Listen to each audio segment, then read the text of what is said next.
আরজিকরের মহিলা চিকিৎসকের নৃশংস হত্যার বিচার চেয়ে এবং রাজ্যের সরকারি দপ্তরগুলিতে যে থ্রেট কালচার চলে আসছে, স্বাস্থ্য ব্যবস্থায় অরাজকতা চলছে, মানুষের গণতান্ত্রিক অধিকার ক্ষুণ্ণ করা হচ্ছে, সবকিছুর বিচার চেয়ে সংগ্রামী যৌথ মঞ্চের তরফে শিয়ালদা থেকে শ্যামবাজার পর্যন্ত মিছিলের ডাক দেওয়া হয়। অন্যদিকে তারা পুলিশ মন্ত্রী ও স্বাস্থ্যমন্ত্রীর পদত্যাগেরও দাবি জানান।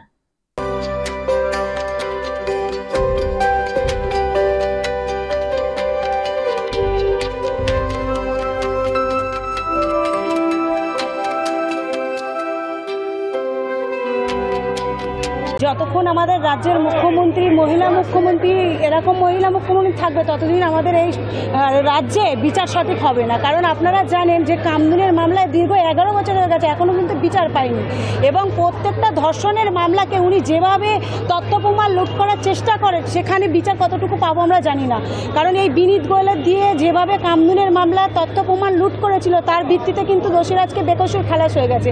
এবং এই বিনীত গোয়েলই কিন্তু আরজিকর মামলারও তদন্ত করেছেন এবং দেখেছি যেভাবে ওখানে তথ্য প্রমাণ লুট হয়েছে, জানি না আমরা কতটুকু সঠিক বিচার পাবো।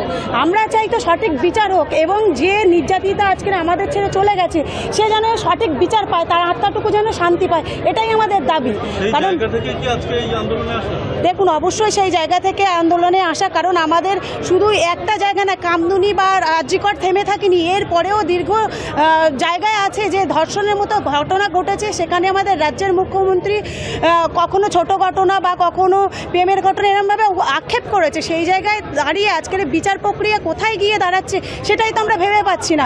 তার জন্যে আজকে পথে নামা এবং যতদিন না আমরা সঠিক বিচার পাচ্ছি এবং যতদিন না আমাদের এই নির্যাতিতা যারা দোষী তারা সঠিক বিচার হচ্ছে এবং যারা এই এর মাথা, কারণ আমরা দেখেছি ছোট ছোট চুনুকুটিকে ধরা হয়েছে, যারা বড় বড় মাথা তাদেরকে কেন ধরা হচ্ছে না? তাদেরকে ধরা হোক। আজকে স্বাস্থ্যের মন্ত্রী, আজকে স্বাস্থ্যের ভিতরে একটা ঘটনা ঘটেছে, স্বাস্থ্যমন্ত্রী কি কিচ্ছু জানতো না?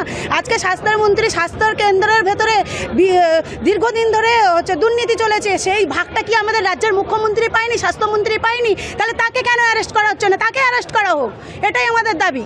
এই জায়গা থেকে আশঙ্কিত যে এই যে কামদুনির মামলা বললেন যে 11 বছর কেটে গিয়েছে, আজকের জুনিয়র ডাক্তাররাও বলছেন যে আন্দোলন প্রক্রিয়া বিলম্বিত হচ্ছে, কি বলবেন? আপনার কি আশঙ্কা রয়েছে? দেখুন, অবশ্যই আশঙ্কা রয়েছে, কারণ আমি শুধু দেখেছি 2013 থেকে 2024 পর্যন্ত যেভাবে ধর্ষণের ঘটনাকে তথ্য প্রমাণ লুট করার চেষ্টা হয়েছে এবং সেটা আমাদের রাজ্যের মুখ্যমন্ত্রী করিয়েছে রাজ্যের পুলিশ দ্বারায়। সেই ক্ষেত্রে রাজ্যের আমরা আরজিকরের মামলায় কতটা বিচার পাবো সেটা জানি না, কিন্তু আমরা চাই সঠিক বিচার হোক। আরেকটা বিষয় যেটা হচ্ছে কি, ডাক্তাররা আবার কর্মবিরতির কথা বলছে, সাধারণ মানুষের যে তারা যে হাসপাতালে যাচ্ছে এই বিষয়ে কি দেখেন? সাধারণ মানুষ তো হয়রানি হচ্ছে। দেখুন, সাধারণ মানুষের যারা জুনিয়র ডাক্তার তারা যথেষ্ট পরিমাণে কিন্তু সাধারণ মানুষের প্রতি খেয়াল রাখছেন এবং যথেষ্ট পরিমাণে তাদের চিকিৎসা দিচ্ছেন।